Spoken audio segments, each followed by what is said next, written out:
Hello guys, welcome to Bioverse, Bridging the Scientific Gap. In previous videos, we are discussing about the basic things in molecular biologies, like the central dogma, how DNA is the genetic material, and the relationship between all the events during central dogma. But bachcho, now the main thing comes that we are just neglecting about the main thing, which is the genetic material. That is our DNA. ये DNA बना कैसे है? Because there are three questions we are going to know about today. One is what, how and where. ये बच्चों भी क्या है? Genetic material हमारा DNA है क्या? Then ये पहले कहाँ से डिस्कवर हुआ था? And then we will discuss about the whole, how the genetic material is transcribed, translate and also replicate. So हमारा जो जेनेटिक मटेरियल है बच्चों, वो this DNA and RNA both are comes under a big family of macromolecule known as nucleic acid. हमारा जो diverse biomolecule और the big family of biomolecule है बच्चों, बायोमोलिक्यूल के अंदर मेजर चार families. First one is the carbohydrates, then comes the lipid, then protein and then nucleic acid. Every macromolecules or every type of biomolecule have their unique tendency to do work. उनका खुद का एक proper function है जो कि वो एक living organism के अंदर दिखाते हैं. वैसे ही बच्चों न्यूक्लिक एसिड का भी एक ऐसा पर्टिकुलर फंक्शन है बच्चों. Before going to know about the function, let's discuss about how this nucleic acid is discovered or where the term comes. So, the nucleic acids are first identified by or discovered by a scientist known as Friedrich Michel. Friedrich Michel ने बच्चों क्या किया था, उन्होंने एक surgical bandage के ऊपर जो पॉज सेल्स होते हैं वहाँ से उन्होंने एक मॉलिक्यूल निकाला था जिसको उन्होंने बोला it is called as nucleolin.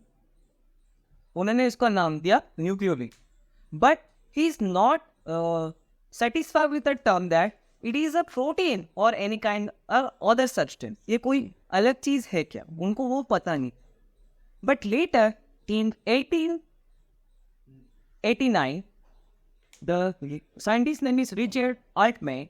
उन्होंने बोला no, that molecule which is just identified by Michel, उन्होंने क्या किया, उससे प्रोटीन को अलग कर दिया. And then he concluded that the rest portion is known as the nucleic acid. So हम ये बोल सकते हैं कि जो न्यूक्लियोली है it is a kind of nucleo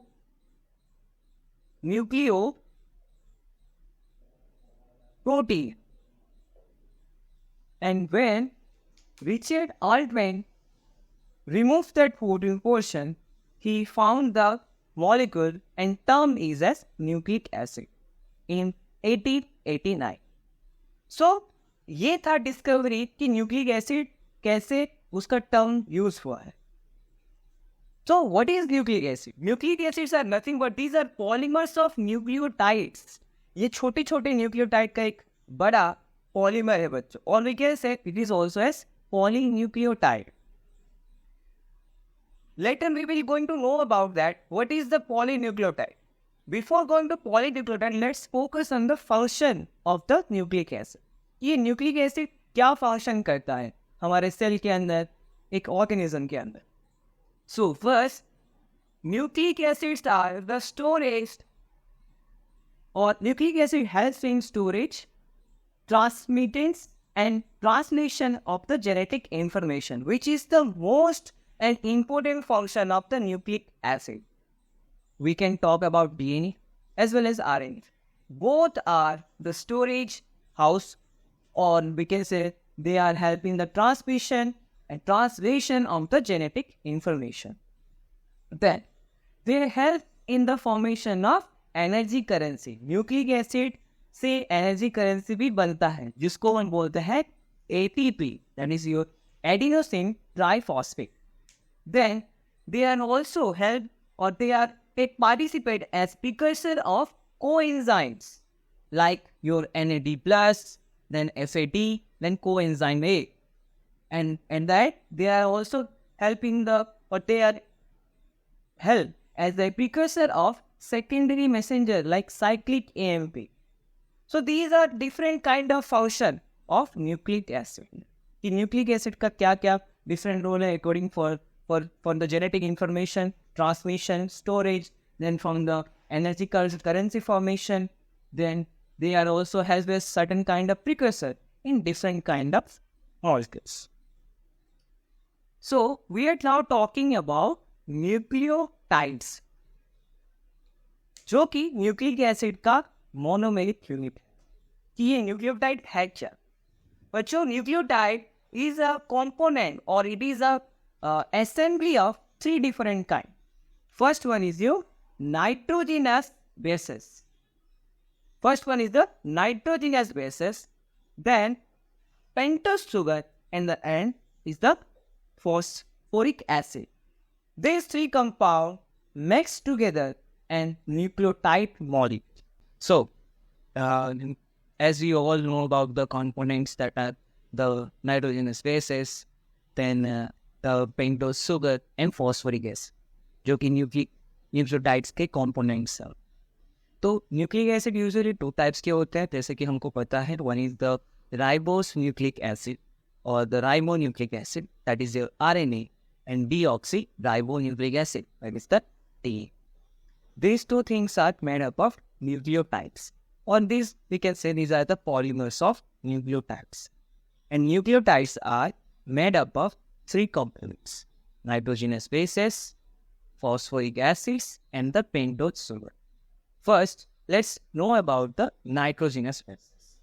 So, nitrogenous bases are heterocyclic. But ये heterocyclic planar insoluble aromatic compounds. Heterocyclic मतलब इन लोगों का जो साइक्लिक स्ट्रक्चर है ये एक समान नहीं होता, अलग अलग होता है. लेट्स से कोई एक पेंटामर होगा या कोई एक हेक्सामर होगा, ऐसे डिफरेंट स्ट्रक्चर्स होते हैं. These are planar, ये एक प्लेन के ऊपर रहते हैं बच्चों. मतलब let's say this is a plane, इस प्लेन के ऊपर ही उसके सारे एटम्स रहेंगे. Then we can say it is a planar structure. Then it is insoluble. It is not soluble in water. And at that, it is the aromatic compound. Means there is aromatic rings are present. That's why it is known as the aromatic compound.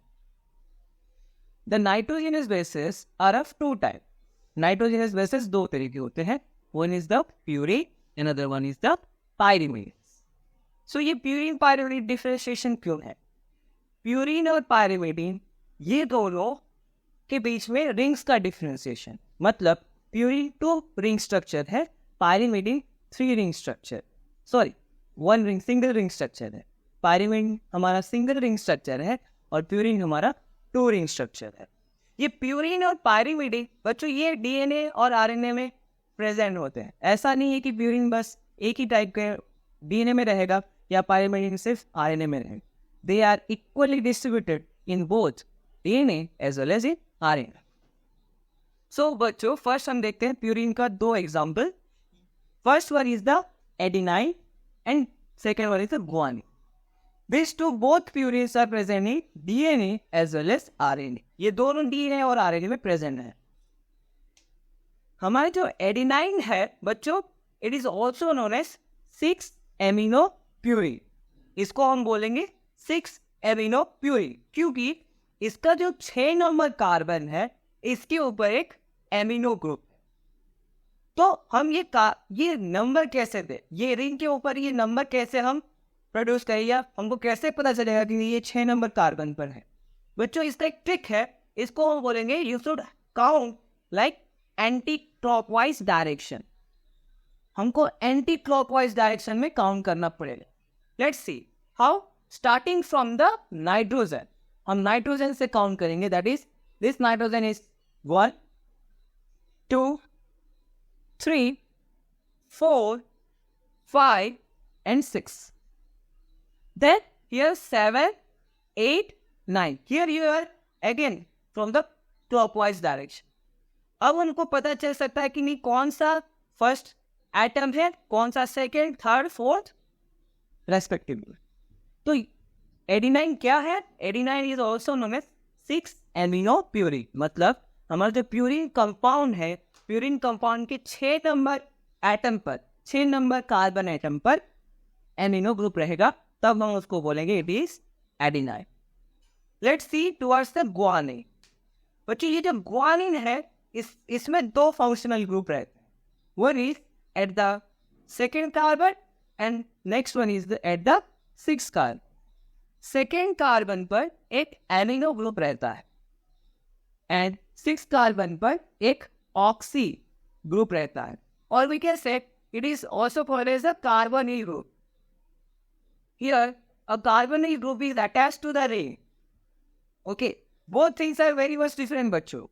I am talking about carbonyl ring। देखिए carbonyl कुछ इस तरह का होता है, this is called carbonyl group, and we are also saying that this is a oxy group also, so both are equal। so 6th position में oxy group रहता है, और इसका एब्रिविएशन क्या है बच्चों? 2-amino-6-oxypurine। कैसे?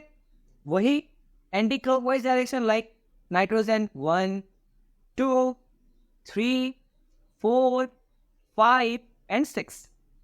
Here we will see that second position पे है हमारा एमिनो ग्रुप, 6th पोजीशन पे है हमारा oxy group.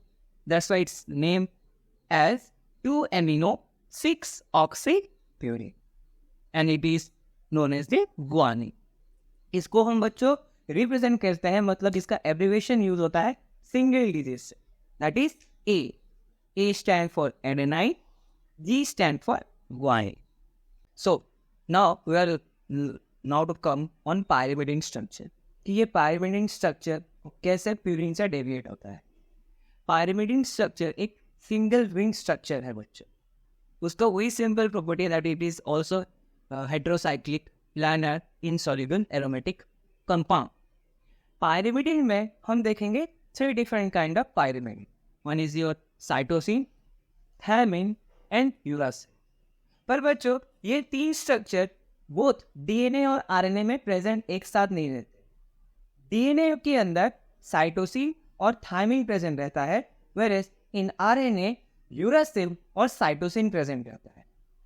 Let's see how it arrange itself। So the cytosine is also known as 4-amino-2-oxypyrimidine।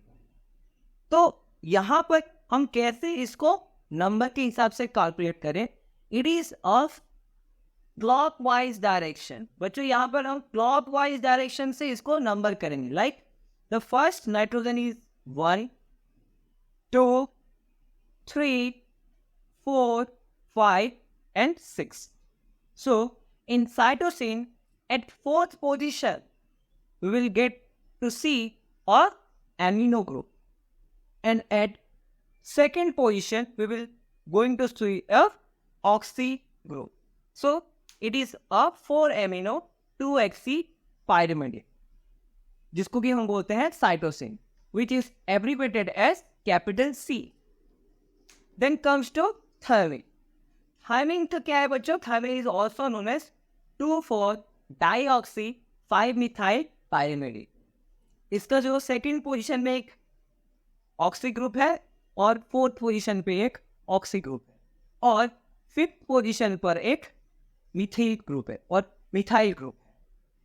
सो इसका स्ट्रक्चर और यूरेसिल का स्ट्रक्चर बहुत सिमिलर है। जैसे कि यूरेसिल का क्या स्ट्रक्चर है? यूरेसिल में मिथाइल ग्रुप प्रेजेंट नहीं रहता, यहाँ पर हमारा मिथाइल ग्रुप एब्सेंट होता है। तो हम ये बोल सकते हैं कि thymine is also known as 5-methyl-uracil। It is also known as 5-methyl-uracil। हम थायमिन को कैपिटल टी से एब्रिवेट करता है और यूरेसिल को कैपिटल यू से एब्रिवेट किया जाता है। The next component is sugar moiety, which is a pentose sugar. So यहाँ पर हम देख सकते हैं 2 तरह के pentose. One is your deoxyribose sugar, another one is your simple ribose। So बच्चों ये जो पेंटोज सुगर है ये फ्यूरन के फॉर्म में रहता है, फ्यूरन के फॉर्म में रहता है, और we can say it is present in the furanose ring structure, furanose ring structure. This ring structure you will get to know about in the biochemistry lectures. Sir will be told about what is the furan ring structure and furanose, how it seems to be a furan ring and pyran ring structure. Which इसको मैं simply अगर बोलूँ why it is furan, because it is having a pentagonal shape. That's why it is considered as a furan, because furan का जो structure होता है वो pentagon type का होता है, और इसको हम इन कंपनसेट कर सकते हैं फ्रुक्टोज के स्ट्रक्चर के साथ. जब आप देखोगे कि फ्रुक्टोज का जो स्ट्रक्चर होता है वो पेंटागोनल टाइप का होता है, और ये फ्यूरन का स्ट्रक्चर को कंपनसेट करता है, इसीलिए इसको हम बोलेंगे it is a furanose ring structure. So यहाँ पर हम देखेंगे दो तरह के स्ट्रक्चर, एक है हमारा डीऑक्सीराइबोस, दूसरा है हमारा राइबोस. डीऑक्सीराइबोस जो है ये सुगर प्रेजेंट रहता है डीएनए में, इसीलिए बच्चों बोला जाता है deoxy ribo nucleic acid, whereas the ribosugar is present in the RNA. That's why it is called as ribonucleic acid. वो स्ट्रक्चर में क्या डिफरेंस है, इसका जो सेकेंड पोजीशन में जो कार्बन है यहाँ पर OH एब्सेंट रहता है, मतलब यहाँ पर हम सिर्फ देखेंगे यहाँ पर ऑक्सीजन एटम एब्सेंट रहता है, सिर्फ H present रहता है. Whereas in ribose we will see here oxygen atom is present and they form a hydroxyl group in the second position. So बच्चों यहाँ पर पोजीशन कैसे डिटरमाइन किया जाता है, देखिए यहाँ पर जो पोजीशन है यहाँ पर हम यूज करेंगे प्राइम यूज करेंगे वो, क्योंकि हमें जब पोजीशन डिटरमाइन किया था नाइट्रोजन बेस पर वहां पर हमने लिया था 1 2 ऐसे नंबर लिया था. To distinguish between which number is for nitrogenous base and which number is for a sugar atom, we have to denote it as prime number in the sugar. So यहाँ पर हम यूज करेंगे 1 prime, ऐसे 2 prime, 3 prime, 4 prime and here it is 5 prime. बच्चों यहाँ पर carbon number 5 बाहर है, रिंग के बाहर कार्बन नंबर 5 रहेगा, as well as like 1 prime, 2 prime, 3 prime, 4 prime and 5 prime respectively. ये जो स्ट्रक्चर है बच्चों, ये स्ट्रक्चर दो तरह के होते हैं. हमारा जो सुगर स्ट्रक्चर है, ये सुगर स्ट्रक्चर दो तरह के होते हैं. One is the envelope type structure and another one is the twisted type structure. क्या होता है बच्चों, एनवेलप टाइप स्ट्रक्चर में क्या होता है, हमारा जितना भी साइक्लिक स्ट्रक्चर के अंदर जितने भी कार्बन है वो सारे कोप्लानर होते हैं. They are all coplanar structure, means जितने भी साइक्लिक स्ट्रक्चर है except the 5th carbon, they are present in one plane. अगर हम बोल सकते ये एक प्लेन है, ये प्लेन में जितने भी सारे कार्बन स्ट्रक्चर है वो इस प्लेन में रहेगा, whereas the 5th carbon is penetrated out from the plane. This type of structure is called envelope structure. In twisted form क्या होता है, ट्विस्टेड फॉर्म में 3 कार्बन, मतलब पहले 3 कार्बन या कोई भी 3 कार्बन प्लेन में रहता है, उनमें से सिर्फ एक कार्बन बाहर आउट होता है, उसको हम बोलेंगे twisted structure. Means only 3 carbon are present in the plane. कोई 3 कार्बन प्लेन में रहेगा और बाकी जो 2 कार्बन है वो प्लेन से बाहर रहेंगे, इसको हम बोलेंगे twisted structure. So this is the 2 type of structure. Another term comes that is called pyridine. So ये pyridine होता क्या है, बिकॉज देखो बच्चों both ribose and deoxyribose both are non polar, ये दोनों नॉन पोलर है, और pyridine का मतलब होता है श्रिंक हो जाना. So because they are non polar they have less tendency to interact with the surrounding environment. That's why this term comes that is the pyridine. So due to this thing हम अभी देख सकते हैं कि ये pyridine के through से हम डेजिग्नेट कर सकते हैं कि 2 तरह के स्ट्रक्चर हो सकता है और कन्फर्मेशन शो हो सकता है. क्या क्या, एक है हमारा exo conformation, then one is the endo conformation. Exo conformation में क्या होता है सुनिए, जो हमारा शुगर है ये शुगर बाउंडेड रहता है और बॉन्ड फॉर्म करता है नाइट्रोजनस बेस के साथ। लेट्स सी ये क्या कैसे होता है, देखिए let's say this is our sugar moiety, ये हमारा शुगर है और ये एक nitrogen, let's see this is the nitrogen, ये हमारा नाइट्रोजन बेस है। ओके सो अगर हमारा जो सेकेंड कार्बन है, कार्बन नंबर सेकेंड और कार्बन नंबर थर्ड, ये दोनों कार्बन, इन दोनों में से कोई एक कार्बन अगर ये नाइट्रोजन बेस जिस तरह बाउंड हुआ है उसके अपोजिट साइड में रहेगा, उसके अपोजिट प्लेन में रहेगा, then we can say it is a exo type of conformation. समझ में आ गया बच्चों कि अगर इस नाइट्रोजन बेस जिसके साथ बॉन्ड हुआ है, मतलब उसका जो बॉन्ड एंगल जिस प्लेन पे वो दोनों बॉन्ड किए हैं उसके प्लेन के अपोजिट में अगर ये दोनों कार्बन रहते हैं, मतलब कार्बन नंबर 2 और कार्बन नंबर 3 अगर रहते हैं, उसको हम बोलेंगे एक्सो टाइप ऑफ कन्फर्मेशन। उसके अपोजिट में क्या है, endo type of conformation. Endo type of conformation क्या बोलता है कि अगर हमारा ये जो कार्बन नंबर 2 और कार्बन नंबर 3 है ये नाइट्रोजन बेस के साइड में रहता है, मतलब नाइट्रोजन बेस जहां है उसके साइड में अगर रहता है, इन द सेम साइड रहता है, तो हम उसको बोलेंगे endo. Usually these two are envelope type के होता है बच्चों, मतलब हम बोल सकते हैं कि एनवेलप टाइप के अंदर एक्सो एंडो दोनों आ सकते हैं, ट्विस्टेड टाइप के अंदर एंडो एक्सो दोनों आ सकते हैं। बट बच्चों सबसे ज्यादा जो स्टेबल कन्फर्मेशन है वो होता है एनवेलप एंडो होता है, क्योंकि एनवेलप एंडो टाइप का स्ट्रक्चर यूजुअली सारे टाइप का डीएनए एंड आरएनए में देखा जाता है, जैसे कि हमारा एनवेलप सी प्राइम स्ट्रक्चर और envelope endo C dash structure ये देखने को मिलता है इन द डीएनए ए के अंदर, और एनवेलप C3 प्राइम स्ट्रक्चर देखने को मिलता है हमारे डीएनए बी के अंदर। मतलब let's if summarize it in DNA B we will get to see that envelope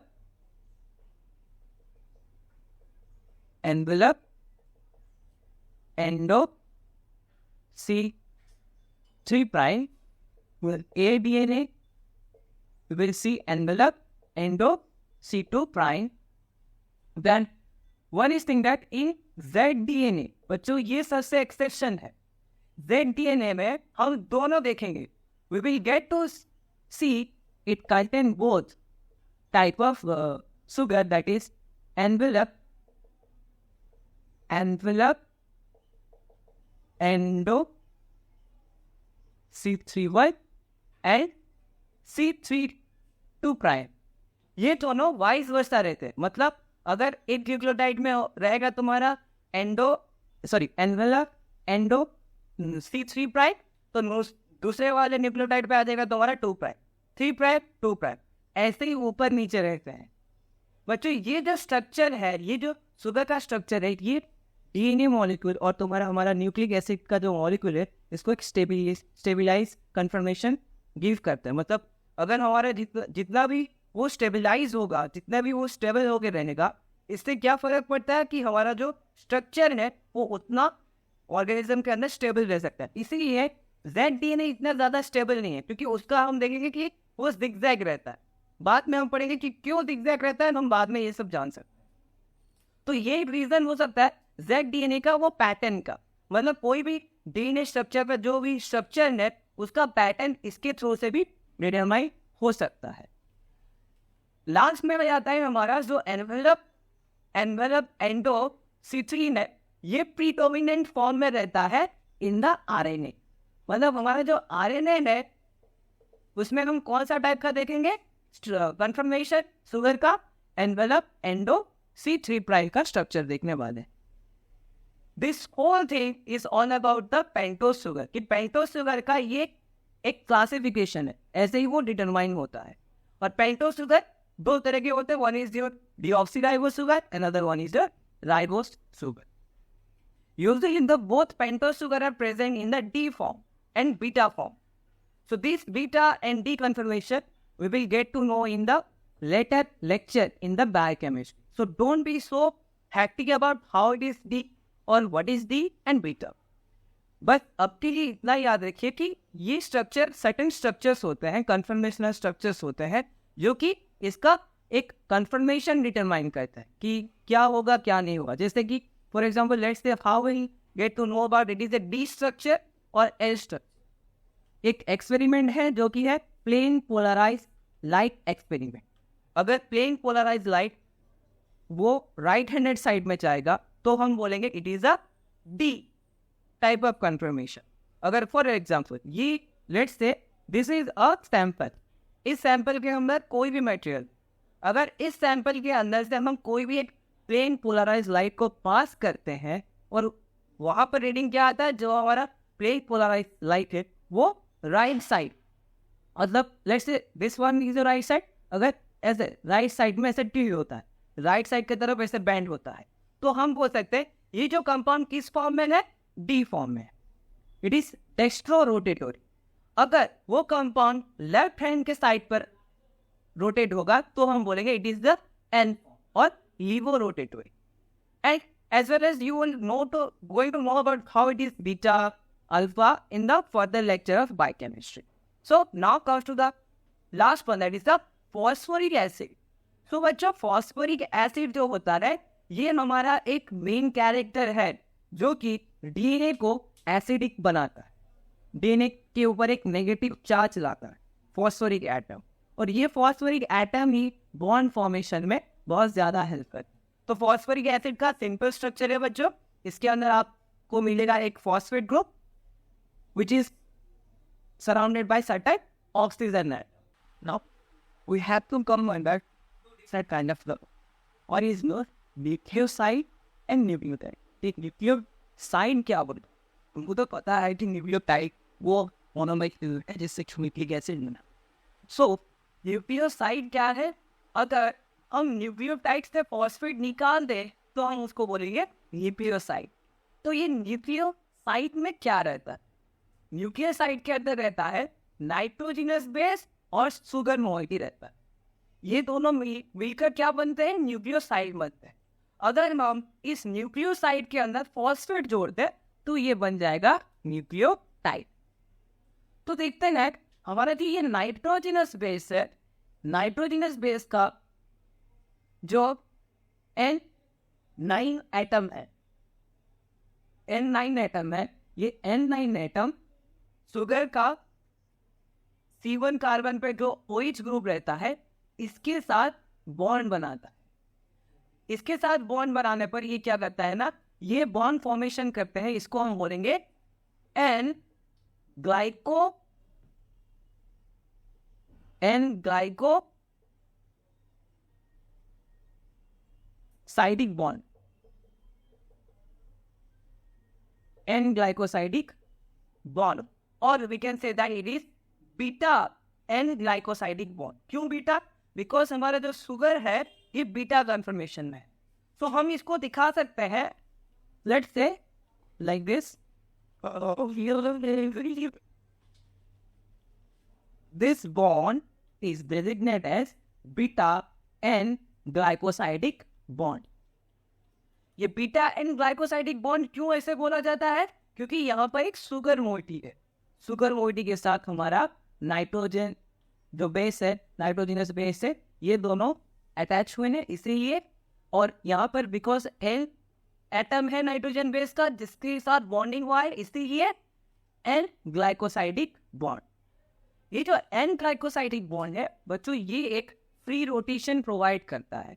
हमारे जो नाइट्रोजन, जो शुगर और नाइट्रोजन बेस के बीच में जो बॉन्ड फॉर्मेशन हो रहा है इसमें इसके थ्रू से ये एक फ्री रोटेशन गिव करता है, और ये बॉन्ड नाइट्रोजन बेस को एक फ्री रोटेशन गिव करता है.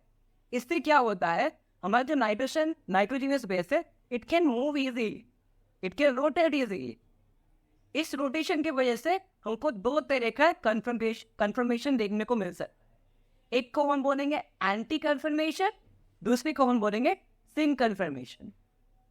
ये एंटी और सिन कंफर्मेशन में ज्यादा कुछ फर्क नहीं है, सिंपल उसका रोटेशन के हिसाब से फर्क है। क्योंकि यहाँ पर हम देख सकते हैं in anti conformation we will see that यहाँ पर हमारा जो पेंटेन रिंग है, जो पेंटेन रिंग है प्यूरिन का, ये जो हेक्सेन रिंग को शुगर के साइड में रखता है, मतलब शुगर के प्लेन में रखता है, शुगर की प्लेन से बाहर रखता है। Whereas in syn configuration we can say that the hexane ring of the nitrogenous base is open और ये शुगर के एवब रहता है, शुगर स्ट्रक्चर के एवब में रहता है, तो इसको हम बोलेंगे सिन कन्फर्मेशन। सिन कन्फर्मेशन और एंटी कन्फर्मेशन ये दो कन्फर्मेशन प्यूरिन दिखाता है, बट पायरिमिडीन सिर्फ एक ही टाइप का कन्फर्मेशन दिखाता है जो है एंटी कन्फर्मेशन। पायरिन हर वक्त एंटी कन्फर्मेशन दिखाएगा। अगर हम कोई भी डीएनए ले लें या आरएनए ले लें, अगर उसमें हम देख रहे हैं ग्लाइकोसाइडिक बॉन्ड है जो कि है पायरिमिडीन का, सिस्टीन है या फिर हमारा यूरेसिल है, तो वो किस फॉर्म में रहेंगे, वो हर वक्त एंटी कन्फर्मेशन फॉर्म में रहेंगे। मतलब वहां पर हम देखेंगे हमारा जो ये शुगर है, ये शुगर से जो नाइट्रोजन बेस है वो थोड़ा इन डिस्टेंस रहे, और प्यूरिन में दोनों कन्फर्मेशन मिल सकता है, एंटी कन्फर्मेशन भी मिलेगा और सिन कन्फर्मेशन भी मिल सकता है। सो this is all about the nucleoside, जिसपे हम देख सकते हैं कि ग्लाइकोसाइडिक बॉन्ड फॉर्मेशन होते हुए हम देख सकते। Now comes to nucleotide. तो बच्चों हमने न्यूक्लियोटाइड के बारे में क्या जाना है? No, nucleotide is made up of nitrogenous base, sugar and phosphate. और we can say that nucleotide is the formation of nucleoside with phosphate. अगर न्यूक्लियोसाइड के साथ हम फॉस्फेट को ज्वाइन कर ले तो हम बोल सकते हैं इट इज कॉल्ड न्यूक्लियोटाइड। यहाँ पर देखिए बच्चों, ये जो है it is a complete nucleoside complex. यहाँ पर हमको मिल सकता है एन ग्लाइकोसाइडिक बॉन्ड दिख रहा है। अब यहाँ पे क्या हो रहा है, हमारे जो फॉस्फेट ग्रुप है और जो फॉस्फोरिक ग्रुप है ये जाके बाइंड करता है fifth carbon of the sugar molecule. So यहाँ पर क्या होगा, हमारा जो फॉस्फेट ग्रुप है ये जाके यहाँ पर जो OH ग्रुप है इसको निकाल देगा और यहाँ पर बॉन्ड फॉर्मेशन होगा ऐसे। सो यहाँ पर हम बोल सकते हैं फिफ्थ प्राइम एंड पर जाके फॉस्फेट ग्रुप अटैच होता है। इस टाइप को बॉन्डिंग को हम बोलते हैं phosphoester bonding. This is called as phosphoester bonding. तो हमने क्या देखा, न्यूक्लियोटाइड में दो तरह के बॉन्डिंग रहते हैं। One is your glycosidic bonding, another one is your phospho Easter bonding. Nucleotide में जो कंपाउंड है जैसे कि phosphate, then your sugar and then your nitrogenous base. Nitrogenous base sugar के साथ बॉन्ड करता है by glycosidic bonding. Phosphate sugar के साथ बॉन्ड करता है by phosphoester bonding.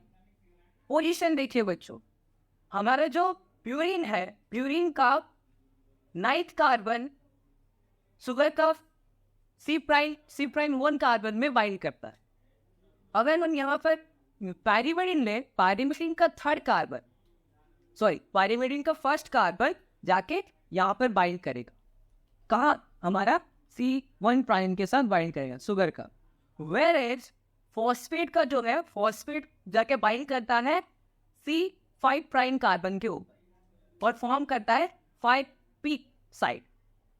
सो ये है न्यूक्लियोटाइड और न्यूक्लियोसाइड का स्ट्रक्चर।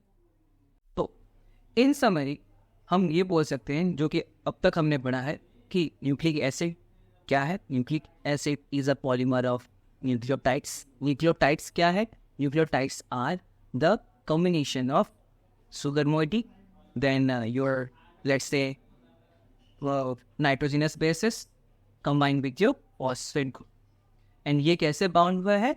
ये बाइंड हुए हैं by certain bondings like your N-glycosidic bond and phosphoester bond. So this is for all today.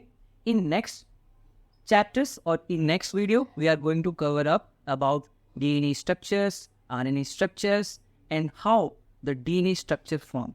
What is the directionality of DNA structure. What kind of rules are there in DNA structure? So guys, stay tuned with me and keep like and subscribe our channel. Thank you.